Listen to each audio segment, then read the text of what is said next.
relative atomic mass, relative masses। अच्छा जी, हमें पता है कि एटम जो है वो बहुत छोटा पार्टिकल है, तो एटम का डायमीटर कितना होता है? तो एटम का डायमीटर आपने याद रखना है। What is the diameter of an atom? Atom का डायमीटर कितना होता है? एटम का डायमीटर होता है 0.2 नैनोमीटर।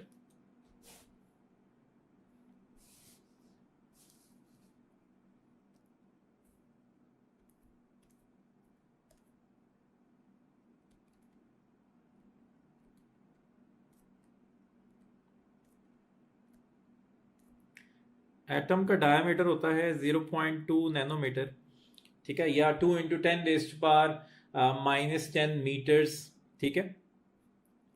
और अगर आपसे पूछा जाए कि एटम का रेडियस कितना होता है, तो रेडियस जो है वो डायमीटर का हाफ होता है। तो हमें पता है कि ये जो एटम है ये बहुत ही छोटा पार्टिकल है, तो लिहाजा हम किसी एक एलिमेंट को स्टैंडर्ड मान लेते हैं, बाकी सब को हम उसके साथ कंपेयर करेंगे।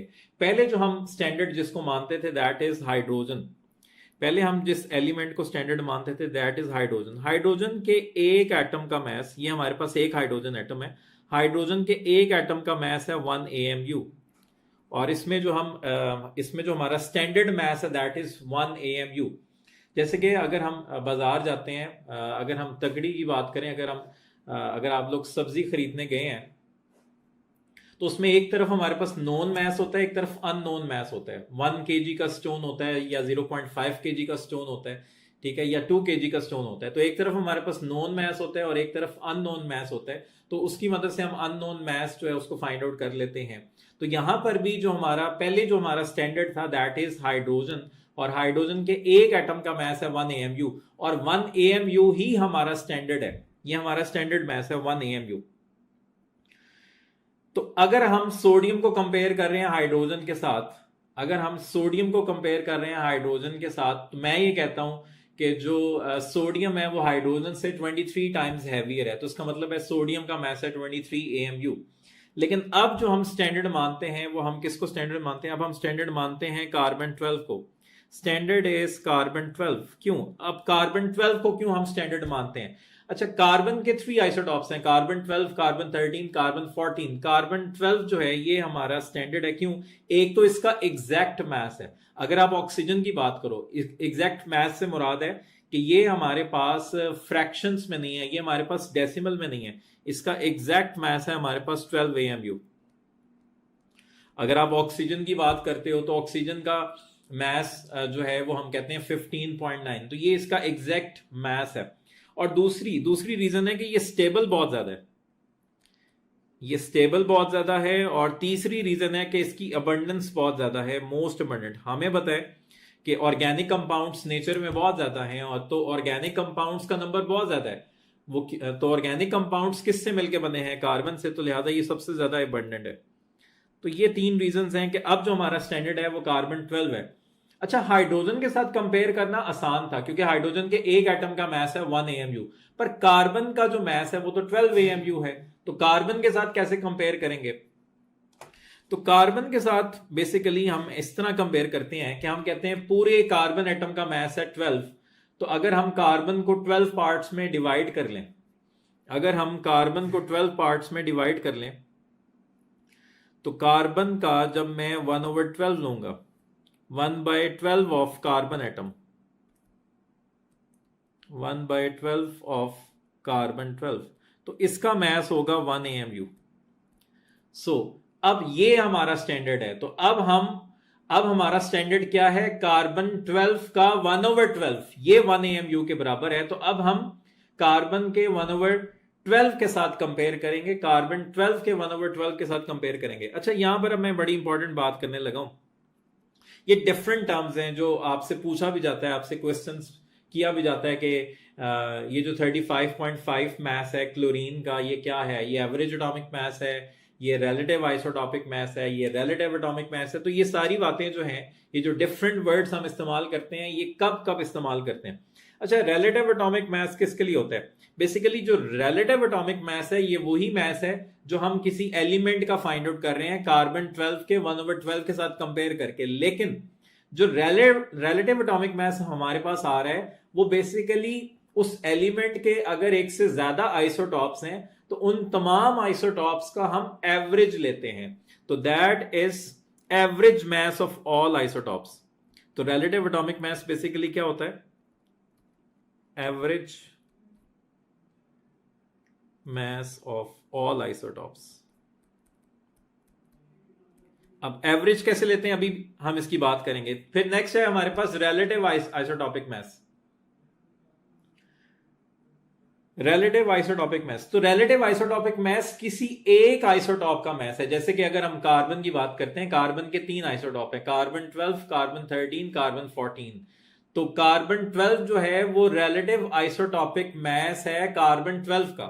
इसी तरह अगर हम क्लोरीन की बात करें, क्लोरीन के 2 आइसोटॉप्स हैं, एक 35 और एक 37, लेकिन जो उसका एवरेज एटॉमिक मास है दैट इज 35.5। तो 35.5 एवरेज एटॉमिक मास है और रिलेटिव एटॉमिक मास है, लेकिन जो 35 और 37 है वो रिलेटिव आइसोटॉपिक मास है। So relative isotopic mass mass of one isotope होगा।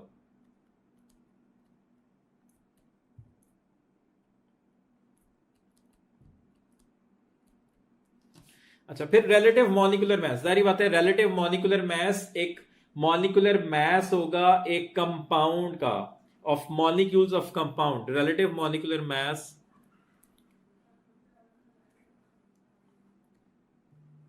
mass of one molecule of compound।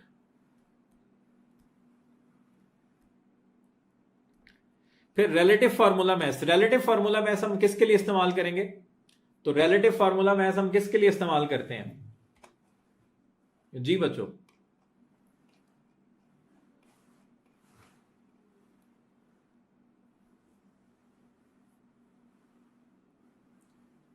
Relative formula mass हम इस्तेमाल करते हैं आयोनिक कंपाउंड्स के लिए।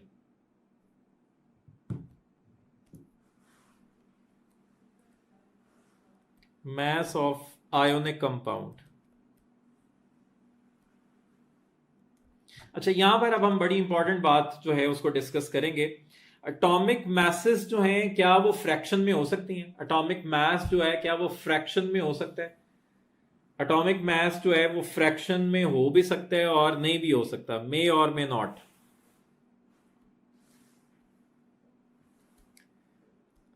अच्छा, अभी हम आगे जाके मोल्स को डिस्कस करेंगे और यहां पर भी हम ये इस बात को करने लगे हैं कि जब हम किसी एक एटम की बात करते हैं या जब हम किसी एक मॉलिक्यूल की बात करते हैं, तो चूंकि एक एटम या एक मॉलिक्यूल बहुत ही छोटा होता है तो लिहाजा उसके लिए हम एक छोटा यूनिट इस्तेमाल करेंगे, दैट इज AMU। लेकिन अगर हम एटम्स को इकट्ठा करते जाएं, अगर हम एटम्स को इकट्ठा करते जाएं और अल्टीमेट हम 6.02 multiply by 10 raise to power 23 atoms जो हैं इनको इकट्ठा कर लें तो ये फिर बहुत सारे एटम्स हो जाएंगे, तो फिर इनका मास ज्यादा हो जाएगा।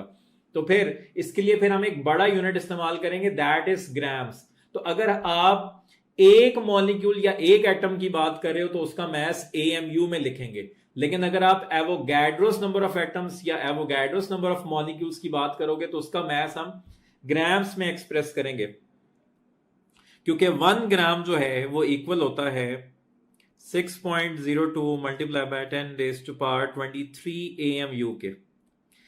यानी कि जब हम इतने AMU इकट्ठे करेंगे तो 1 ग्राम के बराबर होगा।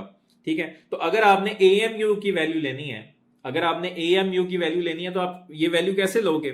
तो यहां ये एवोगैड्रोस नंबर दूसरी तरफ जाके डिवाइड हो जाएगा, तो 1 को 6.02 से डिवाइड करेंगे, 1 को 6.02 से डिवाइड करेंगे। सो 1 को 6.02 से डिवाइड करेंगे तो ये आ जाएगा 0.166 और 10 रेज टू पावर 23 ऊपर आके 10 रेज टू पावर -23 हो जाएगा, और फिर हम उसको साइंटिफिक नोटेशन में करेंगे तो ये हो जाएगा 1.66 multiply by 10 raise to power -24 grams. तो 1 AMU में इतने ग्राम्स होते हैं, और अगर हम इसको किलोग्राम्स में करना चाहें तो ये किलोग्राम्स में कितना होगा?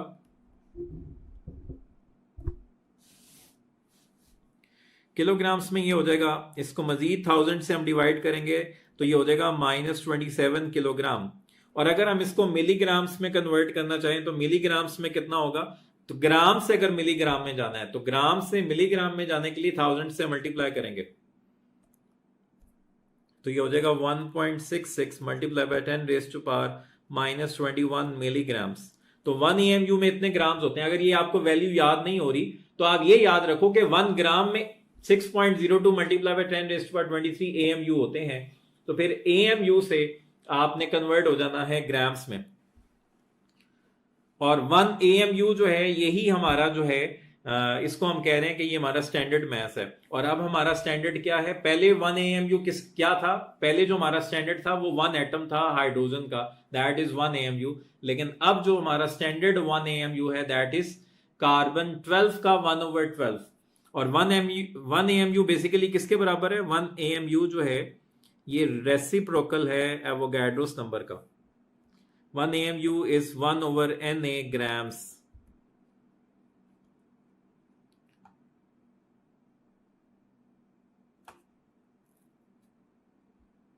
और बेसिकली 1 AMU अब हम किसको कह रहे हैं? 1 AMU is equals to 1/12 of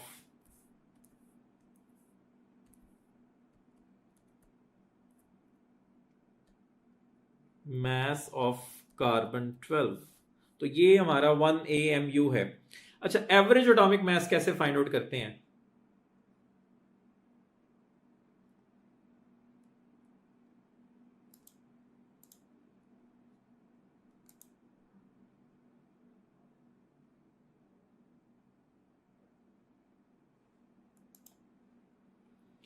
अगर हमने average atomic mass find out करनी है तो एवरेज एटॉमिक मास हम कैसे फाइंड आउट करेंगे? तो लेट से हमारे पास क्लोरीन के चलो मैं फॉर्मूला पहले बता देता हूं। एवरेज एटॉमिक मास का हमारे पास फॉर्मूला है अबंडेंस। बेसिकली जो आइसोटॉप है, हर आइसोटॉप की अपनी एक अबंडेंस होती है। जैसे कि अगर हम हाइड्रोजन की बात करें, हाइड्रोजन के 3 आइसोटॉप्स हैं, हाइड्रोजन 1, हाइड्रोजन 2, हाइड्रोजन 3। तो हाइड्रोजन 1 की सबसे ज्यादा अबंडेंस है, यानी कि जब हमारे पास हाइड्रोजन एलिमेंट का सैंपल होता है तो हाइड्रोजन एलिमेंट का जो सैंपल है उसमें 99% जो है वो हाइड्रोजन 1 होगा, बाकी 1% जो है वो हाइड्रोजन 2 होगा और हाइड्रोजन 3 होगा। तो इसका मतलब है हर आइसोटॉप की अपनी एक अबंडेंस होती है। तो बेसिकली एवरेज एटॉमिक मास कैसे फाइंड आउट करनी है? आपने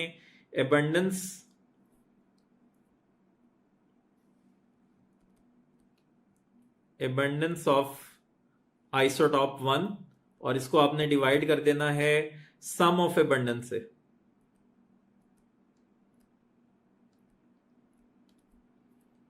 ठीक है, और इसको आपने मल्टीप्लाई कर देना है उस आइसोटॉप के मास के साथ।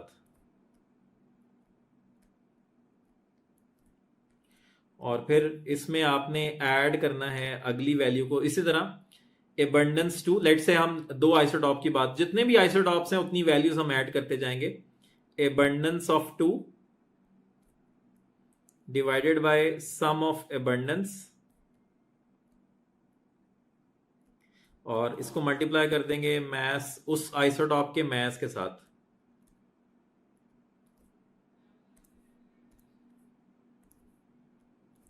अच्छा, जैसे कि हमारे पास क्लोरीन है, कहते हैं what is average atomic mass of chlorine having 2 isotopes of chlorine 35 and chlorine 37 in abundance ratio of 3:1। तो जरा फॉर्मूला अप्लाई करना है आपने। हाँ जी, आइसोटॉप जो 1 है, बेसिकली इनकी अबंडेंस की ना हमें रेशियो दी हुई है। तो इसका मतलब है कि जो आइसोटॉप 1 है उसकी अबंडेंस जो है वो बेसिकली 3 है, और टोटल कितना है? 3:1। इसका मतलब टोटल 3 और 1 को हम ऐड कर लेंगे तो ये टोटल हो जाएगा हमारे पास 4। तो 3/4 और इसको मल्टीप्लाई कर देंगे, इस आइसोटॉप का मास है 35, फिर प्लस जो दूसरा आइसोटॉप है वो है 1, उसकी रेशियो है 1, तो 1/4 मल्टीप्लाई बाय इस आइसोटॉप का मास है 37। सो बेसिकली इनको हम सॉल्व करेंगे, इसको हम 3/4 को 3 को 4 से डिवाइड करेंगे, 0.75 आ गया मल्टीप्लाई बाय 35। ठीक है, और फिर इस तरह इस वैल्यू को भी ऐड करेंगे तो हमारे पास जो एवरेज एटॉमिक मास आता है दैट इज 35.5 AMU। सो इस तरह हम average atomic mass find out करते हैं।